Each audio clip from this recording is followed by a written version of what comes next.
Thank you for coming out. This is part of our continuing informative series where we're inviting some of our major politicians or our major leaders and policymakers to speak in front of you and allow you to have one dialogue with them. Today, we are honored to have Senator Debbie Stabenow.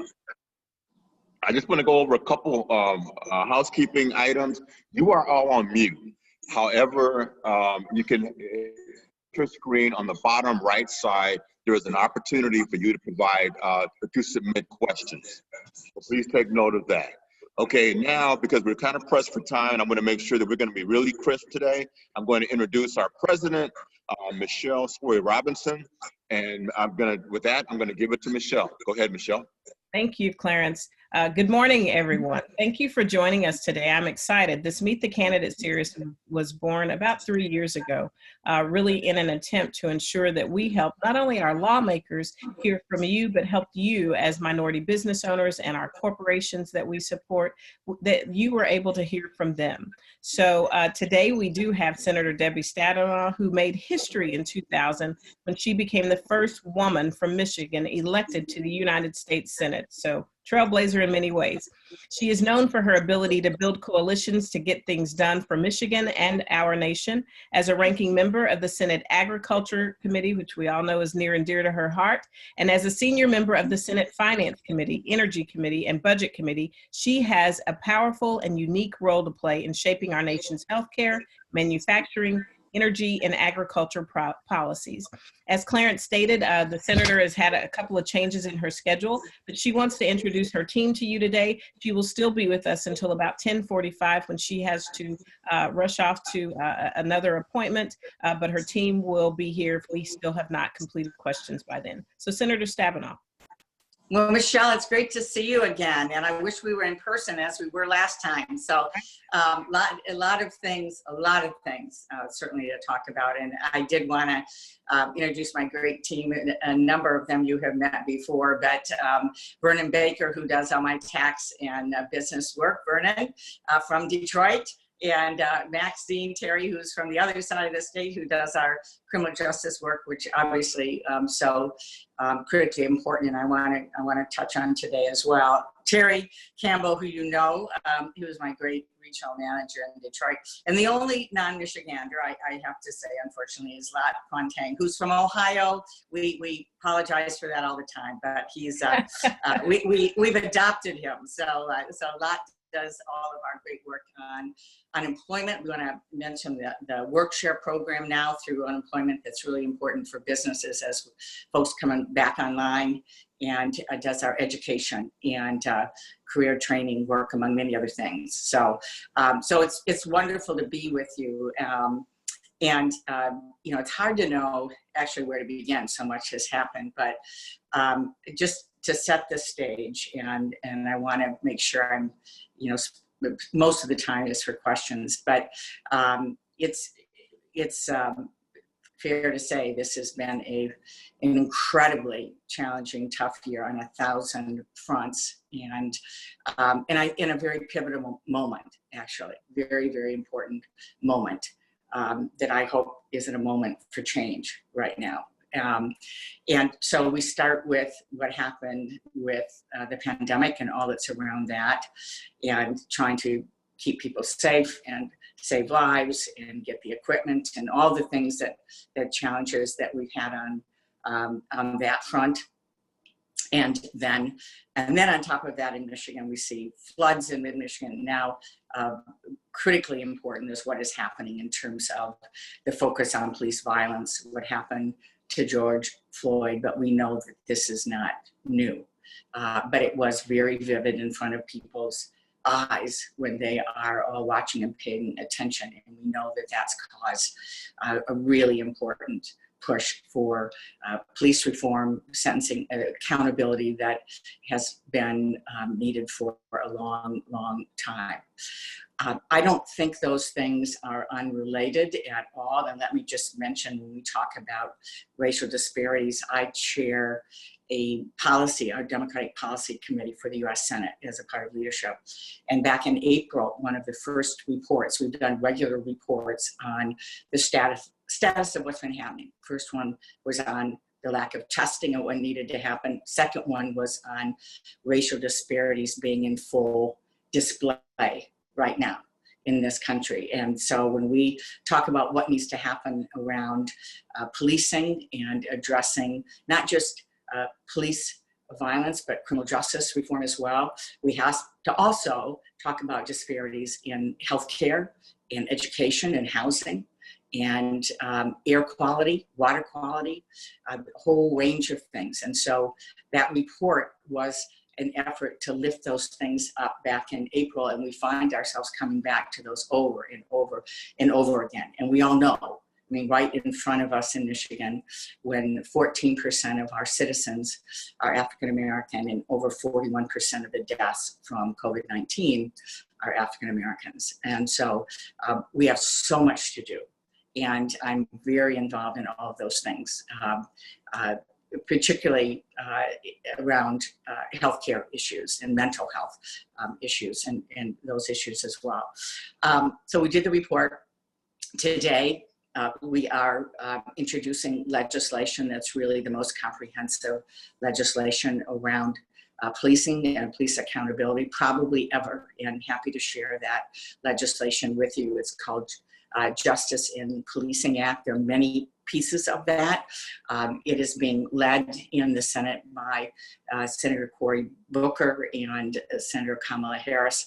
I'm one of the original co-sponsors of this. And so we will be introducing this today, and it deals with a whole range of things, accountability, training, creating a national police misconduct registry and requiring the police departments to report use of force incidences to the Department of Justice. It includes legislation on racial profiling that we've been trying to get passed for years, that I've been co-sponsor on for years. It includes banning no-knock warrants and use of chokeholds, and the Justice for Victims of Lynching Act, which would make lynching a federal hate crime. Stunningly, we have a Republican senator that held that up from being voted on and passed last week in the middle of everything else happening. I don't know what to say, but it is in the legislation. So this is important. We expect the House to bring it up in a hearing on I believe Wednesday, either tomorrow or Wednesday, pass it very quickly in the House. Then it will come to the Senate, and we're going to need to push very hard to pass it in the Senate, which will be a challenge given the current leadership in the Senate. But nonetheless, we need to push forward. On the business front, we know that some good news related to the PPP program, the flexibility that we've been trying to get to extend the 8-week loan forgiveness to the end of the year, 6 months. We finally were able to get passed last week. It was signed by the President Friday. There's a number of provisions in there, and happy to talk with you about that and know how many people have been able to use that program along with the other business initiatives that we've been able to put together.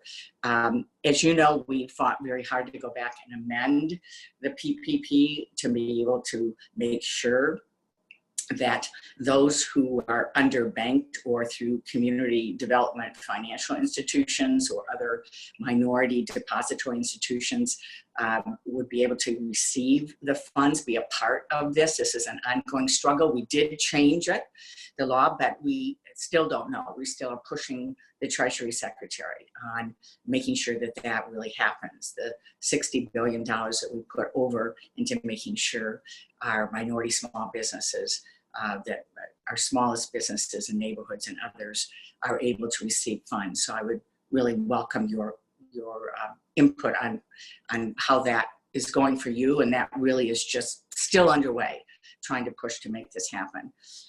For larger businesses, I would just mention that we have weighed in heavily with the Secretary of Treasury and the Fed with our auto suppliers. There were really 3 things set up for business: the PPP for smaller businesses, the Fed window and Treasury doing particular loans for large businesses. And in the middle, there's what's called the Main Street Lending Program that really has not gotten off the ground as it should.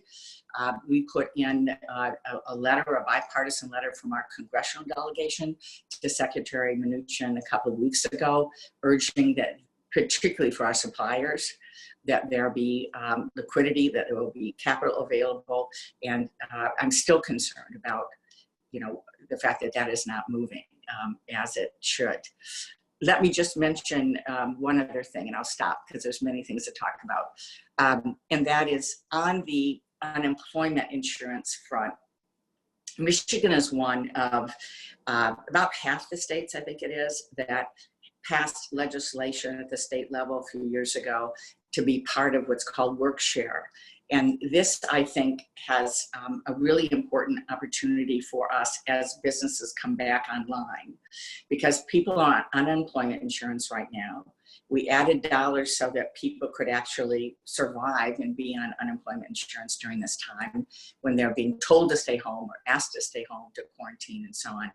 But we know it's a challenge in coming back into the workplace. And so work share allows a business to bring people back and pay for only a portion of their salary while they are on unemployment. So it would be partly paid for by the unemployment system and partly paid for by the business. And I think if this is something that you're interested in, I would encourage you to both bring the folks forward if you haven't already, Jeff Donofrio and the folks at the state level, to talk about that, about using that, but also if we can help in any way. I would like very much to see that approach expanded upon, but so that we are creating that bridge for businesses and still allowing people to receive the income they need to be able to make it during this tough time. So I'm gonna just stop and say thank you for all you're doing. This is a incredibly challenging time on every single front. And I'm hopeful. I mean, I know that we're a tough bunch in Michigan and we'll get through this, but it's very difficult. And as we get through it and move on to the other side, I really hope, as it relates to the bright light that's been shown on racial disparities and what's happening, also as it relates to the lack of accountability in policing as it relates to police violence, that we can actually this time do something about it in a meaningful way, as well as the other underlying issues that have been pervasive for generations that need to be addressed. So I'm going to do everything I can to make sure this moment actually results in action and change. Absolutely. Thanks, Michelle. Absolutely. Thank you for that introduction. And I'll tell you, I think, first of all, I appreciate that you address the systemic injustice and racism. And as you shared, it goes well beyond police brutality and over-policing. Absolutely. Can you tell me, because I'm looking at some of the questions we received prior to, and we always tell people, if you register, we try to get to your questions first. I think you've done an amazing job of addressing some of these questions, but I'd like to delve a bit deeper and talk about, and I know this is futuristic, but do you have ideas about how we might be able to address some of the economic and business disparities that we see that truly are a long-standing issue due to systemic racism? Well, you know, we have to understand that this is in every part of our economy and every part of policy, right? I mean, we passed the PPP and then had to go back and I said to my colleagues, this is right in front of us here, racial disparities in terms of who's getting the loans. I mean, it's right now, right here. You know, we had to go back and be able to put money aside, to be able to tag money, to be able to go where it should go for minority businesses. And we're still fighting to actually have that happen, actually. Right. So, so part of this, Michelle, I would say, is part of this is who's in office, who's leading, you know, and at every level. I mean, obviously, it's the White House. Obviously, it is who's in leadership in the U.S. House, U.S. Senate, but it's all the way, it's every level. It's every level in every way of how we approach things, how we approach healthcare and understand healthcare in terms of cost and access to healthcare, how we approach things like maternal healthcare, where when we look at death rates and we look at maternal healthcare for African American women or Latino women versus white women, huge disparities. In every area, we have to look through the lens of what needs to happen to make sure that we are creating equal access and equal opportunity for people. Right. Absolutely. No, thank you for that. So along those lines, this question intrigued me from one of our audience members, because I know every day you have to work to ensure that you're working across the aisle and working with people of differing opinions. So this question was intriguing to me. It says, your biography states, Senator, that you are known for your ability to build coalitions to get things done for Michigan and our nation. What is your advice to your constituents on how to enact change in our communities, especially for those of us who are divided on issues of race and equality? You know, I do work across the aisle every day. I mean, you just can't get things done unless you do that. And I will say part of that is, and I think this is true in the community, it's not saying I'm only going to talk to you if I agree with you on everything. If I did that, I wouldn't ever talk to anybody on the other side of the aisle. You know, so I mean, it is. I look for one thing. It's like the chairman. I chaired the Agriculture, Nutrition, and Forestry Committee. Now I'm the lead Democrat. Okay, so my counterpart, Senator Roberts from Kansas, and I don't vote the same on most things. But we care about agriculture. He has been very supportive around nutrition and access to healthy foods. We've formed a partnership. We know what each other cares about. And we've been able to write 5-year farm bills that are some of the most extensive policy we write in terms of what we do around food in agriculture and so on. Even now, as we're looking at how do we take bulk supply chains where the supply chains are shut down, but the food is there and we need to get it to food banks, and what are we doing about it? We're working together on a number of changes to support folks to retool, to be able to help get food where it needs to go and so on. Mental health, Roy Blunt from Missouri is my lead, and we've gotten very significant things, more to do on community mental health. Roy and I don't vote the same. He's in the Republican leadership, I'm in the Democratic leadership, but we focus on the things that we can do together. So I would really suggest, first of all, finding a way to connect with folks. And I think right now is a moment, and I'm sure for most of you, it's like, why wasn't this moment a long time ago? Because it's been happening for so long. But for whatever reason, you know, the picture of George Floyd and the 8 minutes and 46 seconds, the officers watching, just standing there, watching, has hit something in people's hearts and souls that I've not seen in a long time. And we need to take that moment to connect, not on everything, but on that, or on something else if it involves healthcare, or something where you can connect and then begin to build a relationship or be able to offer a way for people to come together. It won't be everything at once. I wish it was, but it really is step by step by step, but it feels different at this moment. I hope we're not wrong. And so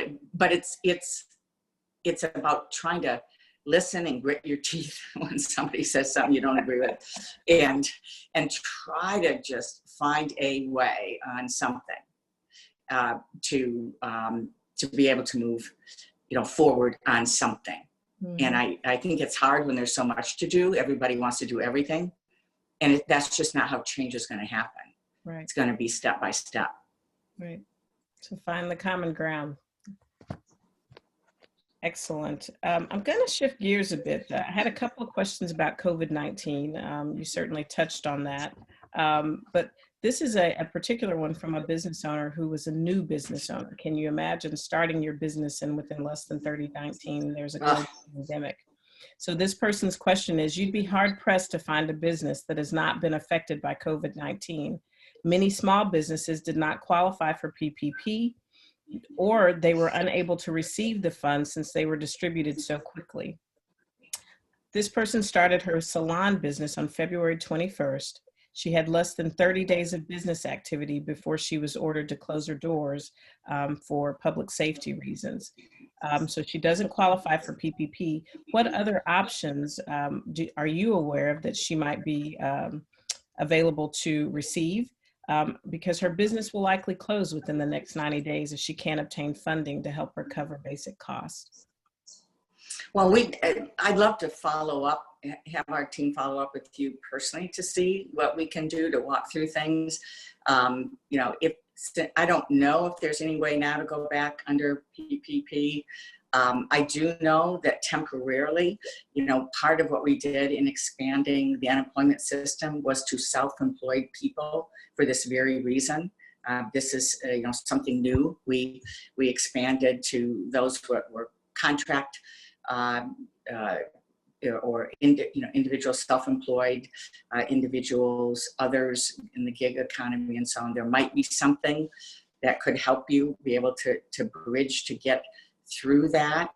I'm not sure if you close temporarily. I may throw this over. Vernon, can she still apply for PPP at this point? Yeah, I think the concern is since the business wasn't established prior to the February 15th date for PPP, some other options might be the economic integrated disaster loans that were also in the CARES Act. And then I would also look at the MEDC website to see what programs they might have, because theirs don't necessarily have the same deadline as the CARES Act program. But as the senator said, we're also happy to follow up after this call and see kind of what we can navigate.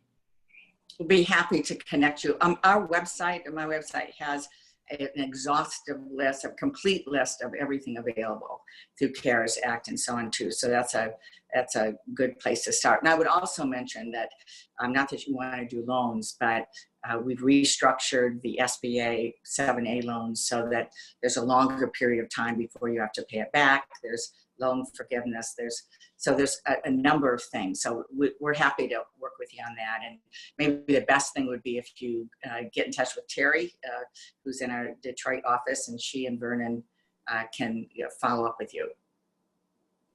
Got it. So a couple of questions here along those lines, but these are about the unemployment benefits. The first one is, will enhanced unemployment benefits within the CARES Act be extended beyond the end of July with some of the other extensions that we've seen? I hope so. I think this was really important because of the nature of this unemployment. Because people literally were told you can't go to work, you have to stay home, you have to quarantine for 14 days, you know, all of the other things that happened. And frankly, traditional unemployment it doesn't pay enough for somebody to thrive very well in that circumstance. And so I'm hopeful. I certainly support it. I need to give a shout out to my colleague, Senator Peters, who authored that provision in terms of what's called pandemic unemployment, which is based on what's done in other areas where there's a hurricane, a flood, and so on. And this was certainly had the same impact. It was just, different, certainly. But so it needs to be extended.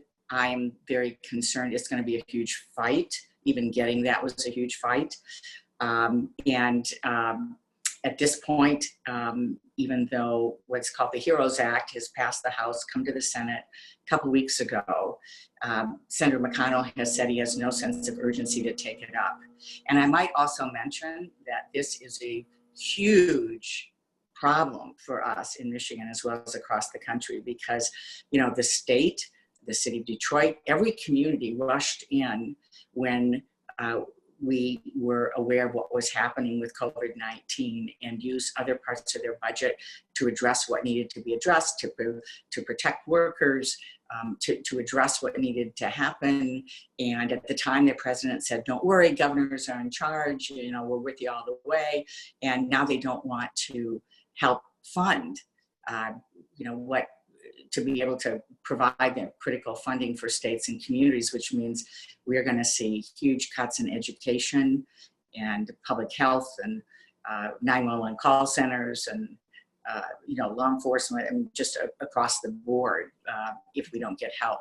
This HEROES Act is critical. Plus, it also provides additional hazard pay for people who have continued to work, which, by the way, is another, I'm sorry to divert, Michelle, but it's another part of racial disparities when we look at who's still working.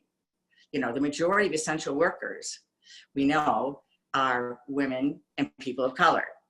And so while we may need to, you know, I can stay home and Zoom from home and do business at home, folks oftentimes at greatest risk are also the people who have to keep working. I mean, it's all part of it, you know, that needs to be addressed. So folks need to be getting hazard pay as well. And, but right now there's no sense of urgency by Senator McConnell to even negotiate with us to be able to take up this bill. So I honestly don't know what's going to happen. That's unfortunate. No, you're exactly right. The vestiges of that certainly are far reaching. A couple of other questions from some solo entrepreneurs that are trying to identify the programming. You mentioned going back, and you and other lawmakers were very instrumental in ensuring that CDFIs, for example, that really helped us to start focusing on minority businesses were included. And I was really proud to see at least the House started with language that talked about minority businesses. I know it didn't make it through the Senate in spite of your attempts, but what I'd like to know from this person's question, and it answers a couple of questions from some solo entrepreneurs, is the programs available for small businesses don't always work for solo entrepreneurs. They can't even apply often for the unemployment, as they're not really qualifying for that either. When COVID-19 hit, this particular person lost $21,000 contract immediately. Are there programs being considered for those who are sole proprietors in business, and what programs are available for those solo entrepreneurs? Well, the first question I would have is, have you tried to apply for the new expanded unemployment? Because it is different now. So I'd be curious. You qualify for that and should be able to receive that. Lot is our the key person who's monitoring everything that's happening under UI, but you are exactly the kind of person that we expanded the program for. So that would be one question, if we can help with that. We, you know, did put in place a number of things that honestly are just not fully implemented yet, or are like the CDFIs, and really getting those loans available and so on is still slow. And the economic the grants and loans that Vernon mentioned ran out of money so fast. We're trying, you know, we got more money back into them because there was so much need for small businesses. So we would almost, again, really want to talk to you individually to see if we could walk through in your situation what to do. But I know a lot of folks who are single, you know, one person shops here, who have gone on the new extended unemployment for those who are entrepreneurs, single owner businesses, and have been able to do that in the short run. So I'm not sure we can work with you again to see if there's something else, but it's going to be applying and looking for several things to see what fits, unfortunately. Absolutely. So if those audience members that submitted those questions, if you will send us a note, we can connect you with Lot and the team.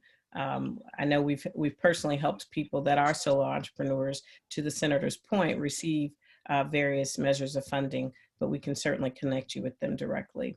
This question kind of piggybacks off of that last one, Senator, from another audience member. Again, someone that's saying, look, with the opening guidelines where they are, and many of us still operating at less than 50% of capacity, and when you look at, 24 million or about 80% of small businesses, and the fact that they have 0 employees, these are people that are utilizing PPP. Are there plans to further increase the allowable uses of MMP beyond the extensions that you've just shared in terms of extending the period itself? But are there plans for the allowable uses to change so that these 24 million small businesses with 0 employees, or would you rather that they initiate a business survival program of some sort to help these businesses that are at less than 50% capacity in terms of the pandemic, even at reopening? Really important question, and there's a lot of discussion about what would be best in terms of next steps. And again, we've got to get the bipartisan support to be able to do that. But originally, the PPP was probably the best bipartisan effort of the whole CARES package, and even coming back and amending that to extend it out to 6 months to the end of the year there was some Republican objection, but it was overwhelmingly bipartisan, which was great.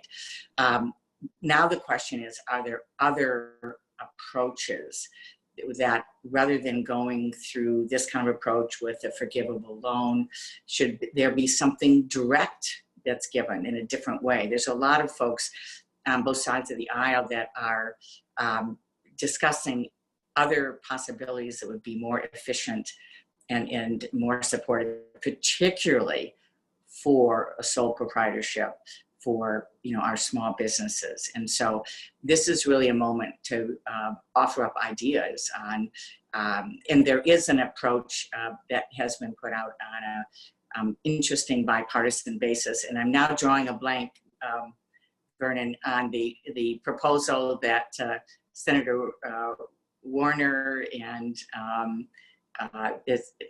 give me the name of that. There's an interesting bipartisan coalition that has put together a different kind of approach. And I forget what the term of that is. Do you remember? I do not, but I do know what you're talking about. I will follow up with on that proposal, on that bill. Great. I forget the way they're talking about, but there's a House and Senate bill that is very interesting because it's liberal Democrats, conservative Republicans. It's a very interesting approach. This more of a direct payment. It's actually an amount of money given to folks that would not go through a bank, but more of a direct payment. And so there's a lot of ideas. But I think the biggest concern right now is just getting a sense of urgency to do anything. I mean, that's the problem we've got right now. We have a range of things. We're not done with the pandemic. I mean, we need more in healthcare. Our hospitals and health systems desperately need support. We have more we need to do with schools. I'm really concerned as children go back to school. I have a bipartisan proposal that would provide funding for schools to retool the school and provide the PPE and the support. And what do we need to do to make sure our children can go back to school and have that be done safely? The schools don't have the funding. They're looking at cuts, not the funding that they need to do that. So there's a range of reasons that we need to pass another bill. And certainly small businesses, certainly sole proprietorships are a top reason to do that. But right now, we don't see from the White House or from Senator Mercano any sense of urgency to do anything.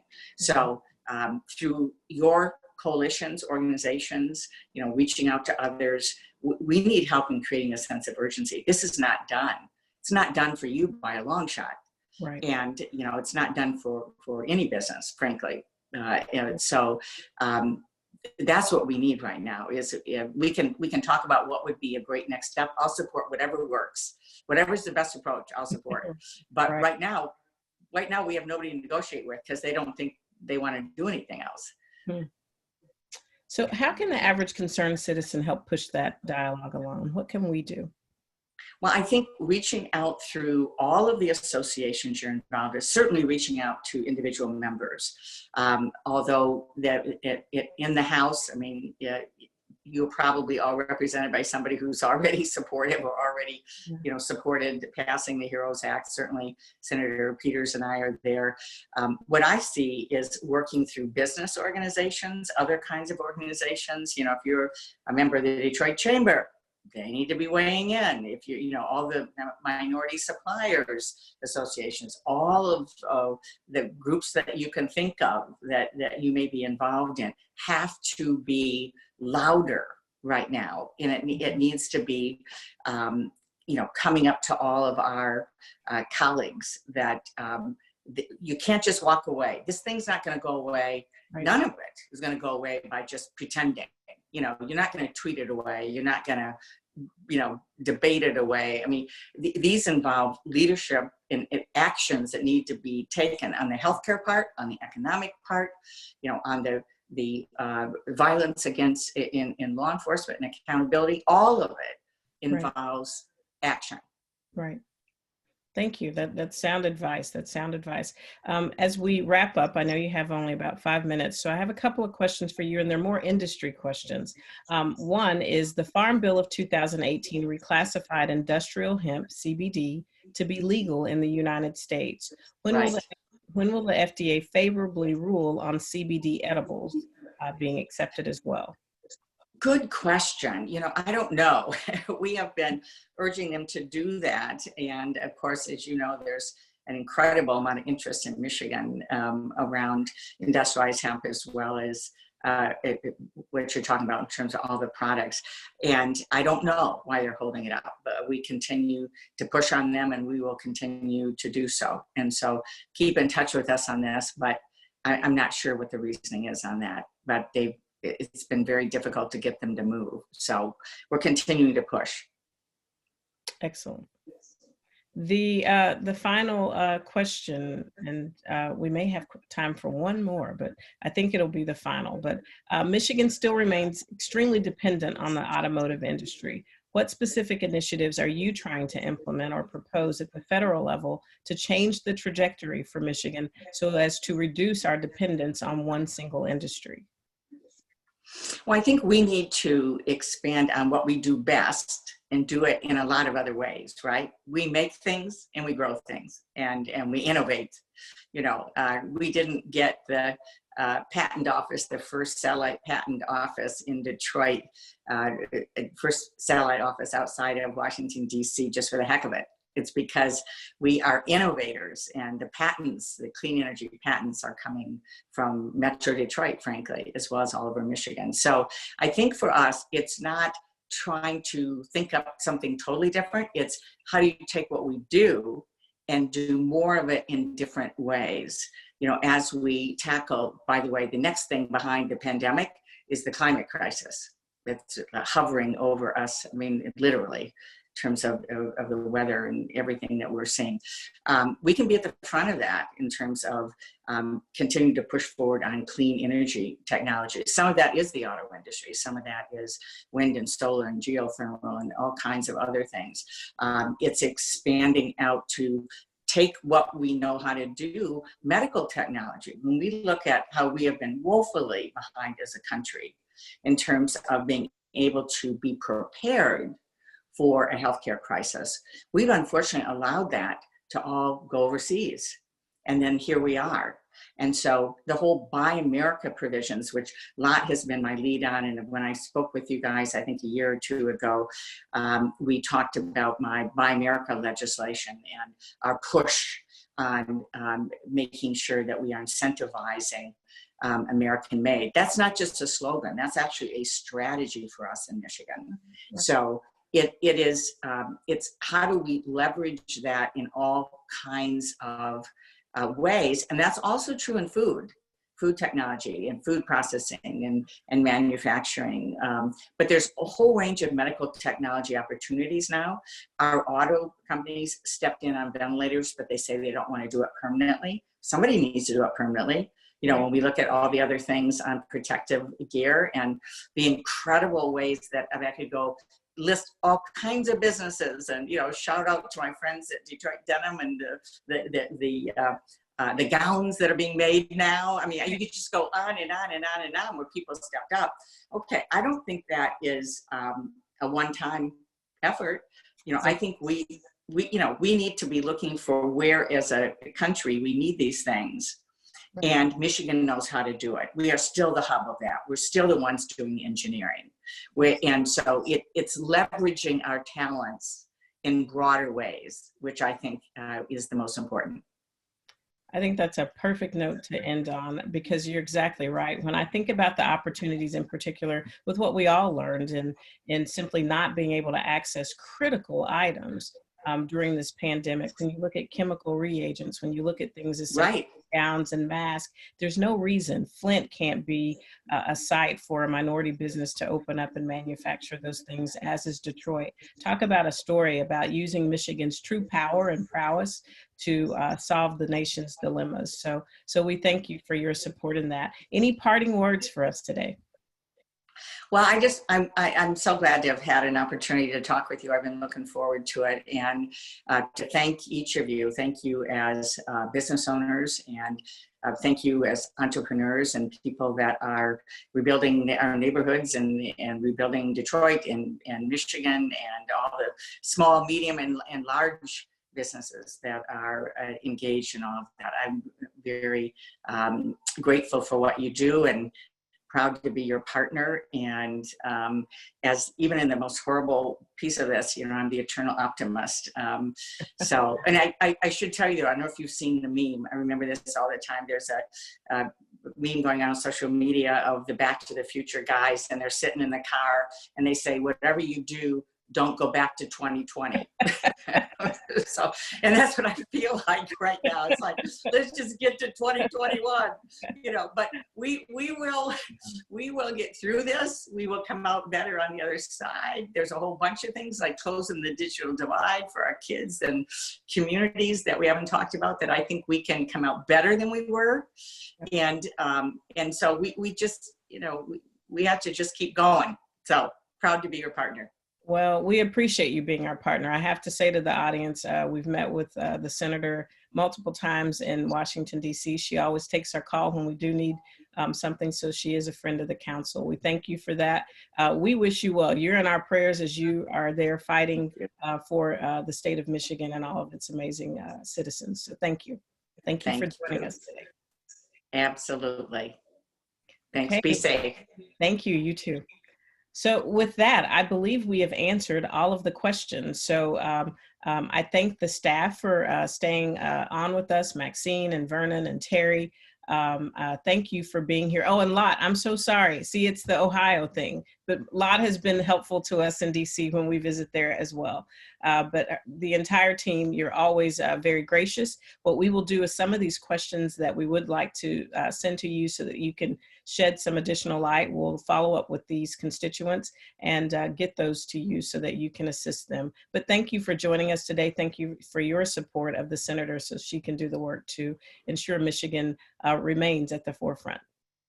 Michelle, I wanted to mention, I did add my email and the office phone number for Detroit in the Q&A box. So for the participants, if they want to check real quick, you can find the contact information there. Thank you. Absolutely. And what we can do, we will send this out for you, Terry, so we can send it to all of those who had registered so that they have that direct information and access. So thank you to your team. Thank you to the MMSDC team, to Bridget and Clarence and Dan. Bridget and Dan work behind the scenes making things happen and communicating and rescheduling and shifting. We could not do this without them. So thank you to you as a team, but also thank you to each of you as our audience members for engaging and being a part of this important process. It's easy to sit back and complain, but we started this series so that you could actually hear directly from lawmakers, but they could also hear from you so that as they are working on policy that impacts our lives, they would hear your voice. So thank you for sharing your voice. Everyone have a great day and an excellent week. Take care.